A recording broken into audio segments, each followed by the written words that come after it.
April 2022, we were putting the finishing touches on Wish You Were Here, and I had newly made the acquaintance of Jean-Pierre Rancourt, the lawyer who had defended Ferdinand Laplante, and I was eager to include his words about this case in the final draft of the book. And he's very gracious. He mailed me a copy of his book, Confessions of a Criminalist, but it hadn't arrived yet. And through telephone conversations, Rancourt told me what he had written about in the book about the Laplante trial, how it was all a setup, and how at the last minute the Crown called its star witness, a police informant, to stand up, and that this jeopardized the whole case. And I remember quite specifically, in a conversation, he could not remember the name of the informant. So after he assured me that after he got off the phone, I would get it. I would have it in the book because it was in the book, and I'd have it once it arrived. I desperately wanted the informant to be Luc Gregoire, because that would put a button on it. The Sherbrooke sexual predator, who I was convinced at that time had not only murdered my sister Teresa, but may have been responsible for the murders of Louise Camera and the death of Manon Dubé. So I emailed Jean-Pierre and I asked him to respond to my email with the name. And all of this was very dramatic. I was on the edge of my seat. And through correspondence, he gave me the impression he was like minutes away from retrieving the name. And I wasn't able to wait. So I blurted out in an email exchange, Gregoire. Rancourt responds, "No, I'll find it.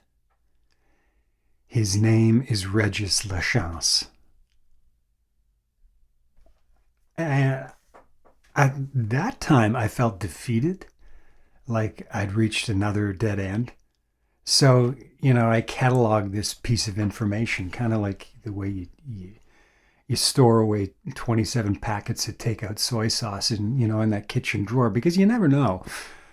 And it would take me another year to realize that this was not the end, it was the beginning of the end.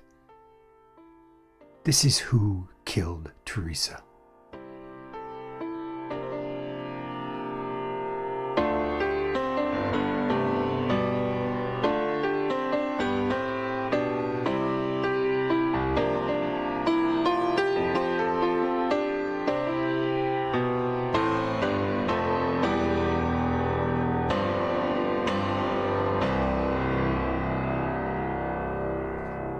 A word about Jean-Pierre Rancourt. He worked some controversial cases, including the defense of Claude Valence, the lead figure in the 1978 Charles Marion kidnapping affair. He represented Guy Lafleur, the Montreal Canadiens Hockey Hall of Famer, who only recently died in this complex case where Lafleur was accused of assisting his son Mark in evading conditions of his bail. Readers of Who Killed Teresa, or listeners of the podcast, may know his name, as he defended the Sherbrooke police in the 1983 Rock Forest affair. Later in life, Rancourt also took the case of Agent 728, the Montreal police officer convicted of assaulting protesting students with pepper spray in 2016. Some saw Rancourt as a, quote, underworld attorney. One of his closest friends was Frank Schuffy, another Quebec lawyer who famously took the case of Richard Blas, the gangster gunned down in a police raid in 1975. Schuffy himself was gunned down in his law office in 1985. His murder remains unsolved. Rancourt once represented a guy accused of making threatening phone calls to Premier René Lévesque. And he even defended Régis Lachance. The other Régis Lachance, that's right, there were two of them. Régis Le Chinois Lachance was an Adams biker who in 1982 stabbed a patron at Phil's Diner on King Street West in Sherbrooke for refusing to give up his seat at the lunch counter. Tough place, this Quebexico. So yeah, if between episodes you've gone mining for information on Régis Lachance and went down a rabbit hole of thinking I'm talking about the Adams guy, I'm not talking about the Adams guy. I've been talking about the other Régis Lachance. Here's the nut. I don't give a rat's ass that Rancourt defended mobsters or police, though there's some question as to whether higher powers asked him to take on the Laplante case. How else could Laplante afford the bill? It does not matter to me that he was on the other side in the Rock Forest affair. That's business. For me, Rancourt had a passion and determination for extracting the truth.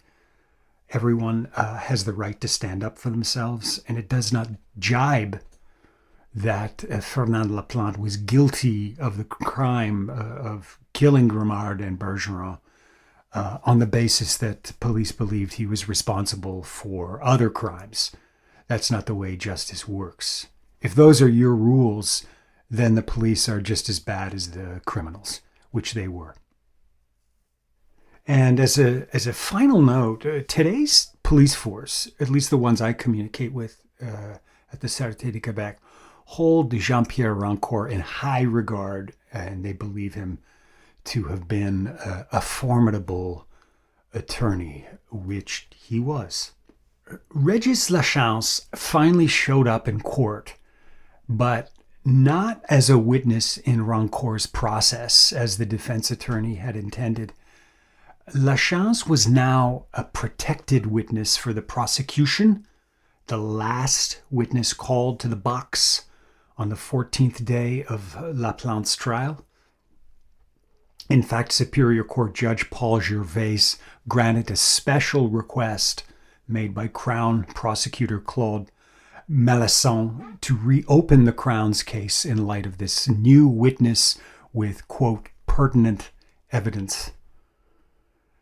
Most of Lachance's testimony we've covered. It had to do with the Aloha Motel fire, and we've already discussed all of that in a previous podcast. How Lachance denied that the arson attempt was a setup by the police with the goal of securing a statement from Jean Charland that would incriminate Fernand Laplante. The Aloha Motel incident was exactly that. On the stand, Lachance said that Laplante came to his home on Rue La Roque that summer following the murders. As Lachance stood on his balcony, Laplante, accompanied by his wife Claire Dussault, yelled up at him from his yard, asking him to come down because he had business to discuss. When Lachance refused, Laplante and Dussault went up to his apartment. Lachance asked Dussault to leave, which she did. Then, according to Régis Lachance, Laplante said he had a big mouth and that if he didn't keep his mouth shut, the same thing would happen to him as to Grimard and his dog. I would argue that a conversation like this might have happened, but the other way around, with Lachance threatening Laplante to keep his mouth shut or he would be killed. For we already know that Régis Lachance was a liar. He lied when he stated that the Aloha was not a police setup. What is most important in this testimony, notwithstanding the appalling comparison of Manon Bergeron to a dog, are two things. The fundamental fact that Laplante and Lachance knew each other, and that Régis Lachance lived on Rue La Roque. Rue La Roque is 1 block from the location where Gramard and Bergeron were last seen driving in the black Cadillac by Guy Robert, and 2 blocks from Rue Short, the location where taxi driver William Pettigrew let out his tattooed passenger, who was Lachance, the morning of their murders. In cross-examination, Régis Lachance acknowledged that he had not been arrested by the police in connection with the Aloha Motel arson investigation. Jean-Pierre Rancourt asked Lachance if he had gone to the new SQ headquarters on Don Bosco with fire investigator Normand Plourde on November 10th to meet with investigators before the arson incident. Lachance said no. "You didn't go to the SQ with Monsieur Plourde?" asked Monsieur Rancourt again. Lachance retorted, "I've told you no 3 times. And with that, Régis Lachance walked away from the witness stand. Later in the day, Jean-Pierre Rancourt attempted to call him back, but Régis Lachance had already left the courthouse, apparently feeling empowered enough to do as he wished, whenever he desired, even in defiance of a Quebec criminal process. The reason we know Régis Lachance was a police informant comes from the following account in Jean-Pierre Rancourt's biography. This is Rancourt. "I noticed that the court reporter, Robert Diorio, who was taking notes at the trial, was looking at me funny. He seemed troubled, and I guessed he wanted to talk to me. As soon as the judge adjourned for a break, I approached him." Jean-Pierre, while listening to the testimony of the Crown witness, I was reminded of a scene I inadvertently witnessed that may have an impact on this trial. I checked my calendar to be sure. "What are you talking about?" "The Aloha Motel fire occurred on the evening of November 10th. On that day, I had arranged for the courthouse staff to visit the brand new police station. At about 4 or 5 p.m., I saw Fire Inspector I know well come in. He was with Régis Lachance, the informant witness, whom I also know well because he is a regular client of the courts. I said to the investigator, 'Did you arrest Régis again?' He replied, obviously uncomfortable, 'You didn't see us here.' In all conscience, I had to let you know," said Diorio, "but we understand each other. I didn't tell you anything." Rancourt ignored Diorio's plea to keep things hush-hush, and he called him to the stand anyway. Diorio managed to get out that he had toured the new headquarters with other courthouse employees in the late afternoon of November 10th, and that he knew the fire investigator Normand Plourde and a man named Régis Lachance. But when Rancourt asked who Diorio had met at the police station, Prosecutor Claude Melasson immediately objected, and the name Régis Lachance was never heard. In conversation with Rancourt in 2020, the former attorney told me how Régis Lachance lied. The opening of the new Sûreté du Québec headquarters on Don Bosco was a big deal in the fall of 1978. There were regular tours conducted throughout the month of November, like the one described by Robert Diorio. If you look at the papers in that era, the opening of the headquarters is a story alongside the story of Teresa's disappearance. Rancourt told me a second story of a second encounter with Régis Lachance at the headquarters shortly after the Aloha fire.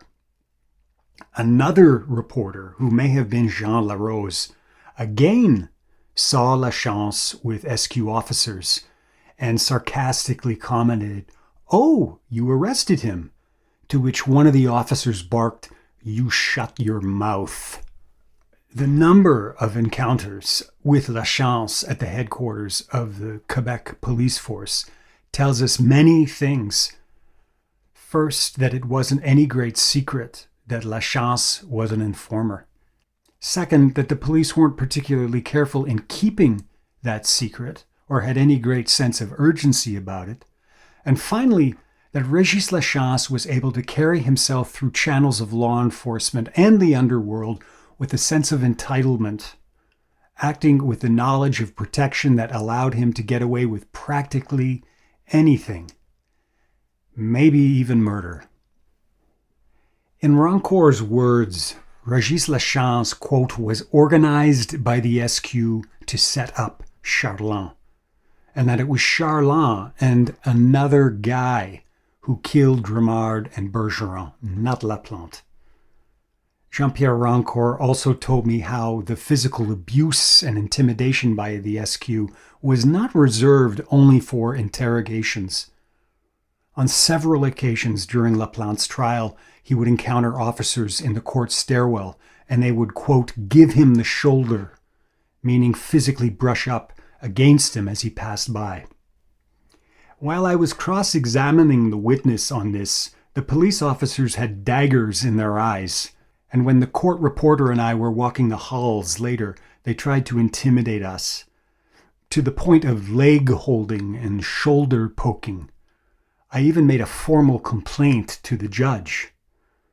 Your Honor, since we brought these facts out in front of you, we have been getting hit in the hallways. But he ignored me. Come on, Maître Rancour, you can't be serious. This was not only disturbing evidence of collusion, as Rancour called it in his book, it was clear evidence that, like Lachance, the Sûreté du Québec also acted with total impunity in the era of the late 1970s. If they cut corners and pursued a bogus theory in the investigation of Grimard and Bergeron, just how motivated could they have been to provide a proper investigation for a girl who had gone missing and turned up murdered over the same time frame from the Aloha fire in November to Laplante's trial in the spring of 1979? You, the jury, are composed of 12 people, 5 women and 7 men from every walk of life. It is very possible that there is at least one among you who understands the underworld at least a little. Perhaps you worked as a waiter, as I once did in my college days, in a place where these types of people met. If such was the case, I am sure you would understand that crimes such as the one we are considering here don't take place quite the same way as the chief witness for the Crown, Jean Charland, declared. In his closing arguments, Jean-Pierre Rancour stated flat that Jean Charland's version of events did not stand up to analysis and logic. He described the 20-year-old Jetan's biker as fearless and someone who had, quote, executed contracts by the shovelful. He did not believe Raymond Grimard to be a police informer and did not find it credible that Le Loup would decide to commit a theft at 2 a.m. after refusing to commit a daytime robbery on the previous afternoon. The hypothesis that Grimard and Bergeron were killed elsewhere and then dumped at the Asbury Road would be much more consistent with reality. Rancour pointed out the strange, rather obvious, but often overlooked fact that the Crown's chief witness, who seemed bent on incriminating Laplante and said he was an innocent spectator in the affair, was also accused of murder in connection with the same crime. Rancour argued that Charland had an interest in, quote, blaming Laplante for the crime in protecting other unknown persons. It always seems to be these veiled, unknown persons in these Sherbrooke affairs. Remember Madame Giguère's Cassandra-like warning of her husband Roland Giguère's 1969 murder that, quote, the murderers had been protected by certain individuals to the detriment of the investigators. After a swift 6 hours of deliberation by the 7-man, 5-woman jury, on May 7th, 1979, 34-year-old Fernand Laplante was found guilty of the murders of Raymond Leloup Grimard and Manon Bergeron on July 6th in Ascot Township and sentenced to life imprisonment by Superior Court Judge Paul Gervais. Gervais added that detention would allow Laplante the time, quote, to expiate his faults and reflect on his actions. Jean-Pierre Rancourt immediately announced his intention to request a new trial. Claire Dussault-Laplante spat in the face of Jean Charland as she left the courthouse, which appeared to be the customary gesture for the ending of trials in S-Town. In December 1979, the Superior Court of Canada turned down Rancourt's appeal, and Fernand Laplante was ordered to serve his remaining 22-and-a-half-year sentence before parole eligibility. 15 years later, appealing his guilty verdict, a contrite Fernand Laplante said he had paid dearly for his lack of cooperation in his criminal process. In 2014, at the age of 70, Fernand Laplante was granted full parole. His current whereabouts are unknown. Laplante maintained his innocence throughout his incarceration. What he did not do was offer any statement of who may have murdered Grimard and Bergeron. Laplante was innocent of these crimes, but he was no stoolie. You can only think that those unknown persons held powerful influence over Laplante and the eastern townships. Did he feel threatened if he dared to open his mouth? We've talked how Jean Charland was a Gitan, or an associate of the Gitan biker clan. Fernand Laplante was affiliated with their rivals, the Adams. Laplante was from Quaticook, where Carol Facteau was also born. And this village to the south of Sherbrooke has always been known as Adams Turf. Remember, their clubhouse was burned down there in St. Edwidge by the Gitans in the early 1970s. If you need a refresher, you can go to the map. It's on the website theresaallore.com, theresaallore.com, Google Map. The Adams were eventually eradicated by the Gitans in the early 1980s. The Gitans then patched over into the Hells Angels. The late 70s and 1980s saw a mass consolidation of biker gangs, flipping either to the Hells or the Outlaws. In some cases, hard choices were made. Those who could not change old habits and learn to be discreet criminals were eliminated. One of the outcomes of these hard choices was the massacre at the Lennoxville bunker of several biker members in an ambush on March 25, 1985. When bodies started floating to the surface of the St. Lawrence River, many Hells Angels were arrested. Jean-Pierre Rancourt represented several of those bikers, including Georges Beaulieu, Charles Filteau, Louis Brochot, Yvon Tanguay, and Guy Rodrigue. And if these names sound familiar to you, they should. I wrote about several of them in The Bikers of Sherbrooke. Boy Beaulieu, we've discussed several times, particularly in the context of Father Jean Salvé, the biker priest of Sherbrooke. There's a funny, not so funny, article about these bikers escaping to Paris during their criminal process for a vacation. Our old friend Caparol Roch Goudreau of the SQ even gave them a police escort to Maribel Airport and wish them a bon voyage. This is like a version of Jean Charlin under house arrest at his parents', only on steroids. The impunity that these criminals were granted, enabling them to conduct business as usual while awaiting possible murder convictions. What chance did a resolution of my sister's murder have in the face of this? Jean-Pierre Rancourt may know many things about the Sherbrooke underworld in the 1970s, but as the former defense attorney of many of the players in all these events we have discussed, he is protected, obligated by his attorney-client privilege. Hopefully, one day, in some fashion, Maître Rancourt will find a way to share his complete and no doubt fascinating story. This is who killed Teresa. Yeah, wait. Some housekeeping here. I don't want to dwell on this too much, but some reflections on last week. So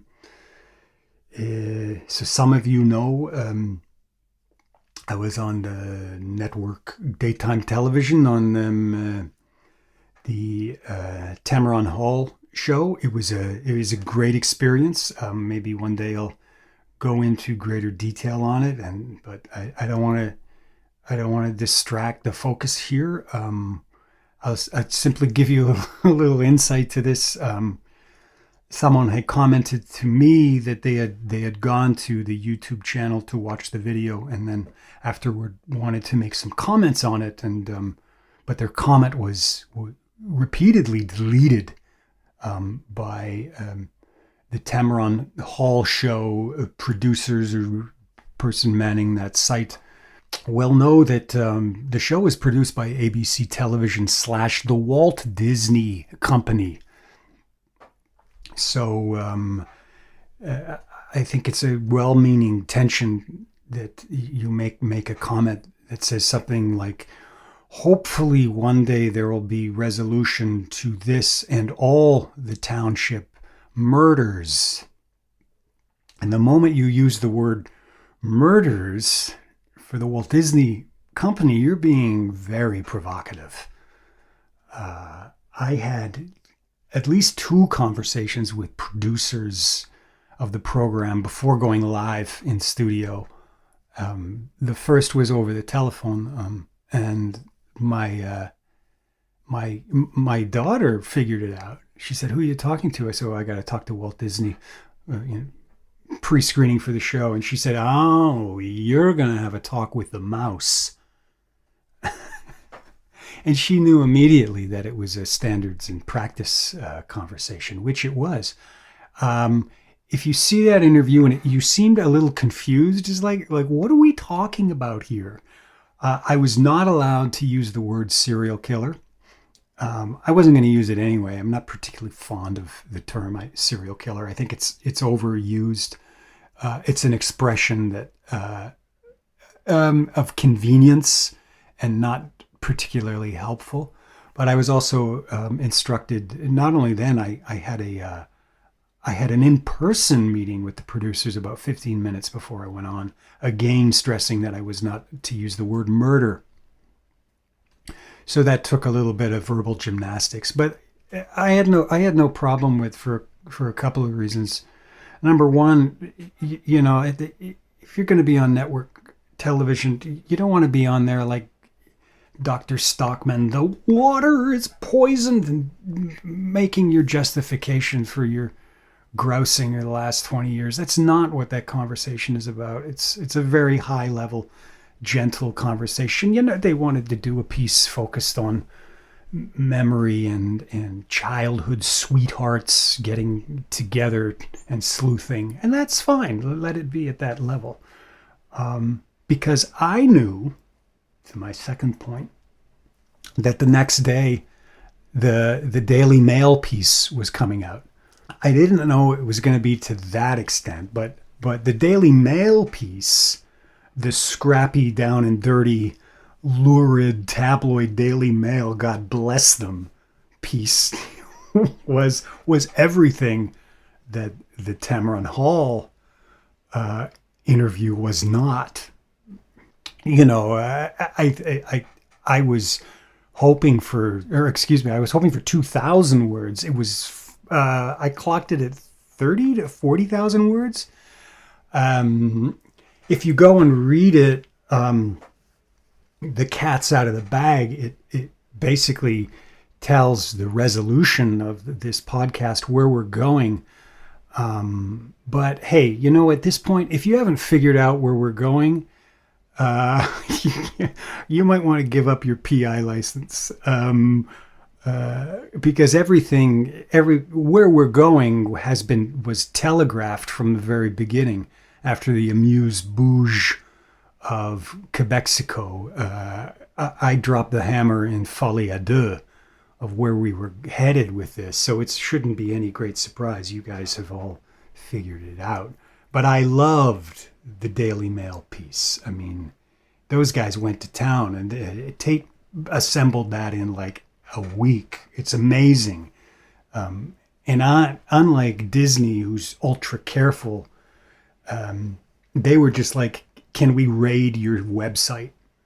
You know, no release, no nothing. And I said, yeah, go to town. And, you know, they took the most down and dirty photographs. They took the photo of the body in the water at the dump site. I know that sounds like a little twisted, but yeah, after 40 years, you become very pragmatic about these things. So I was very happy with that. And Disney is so sensitive. Come on, guys. I can mouth off about murder and police incompetence all I want. I've got nothing of value for Quebec to extract. What are they going to take from me? My road bike and my Guy Lafleur rookie card? Disney, on the other hand, and I'm not talking to the police, I'm talking to the Quebec government. They catch one whiff of that, of an accusation of police incompetence, and an accusation of serial murder.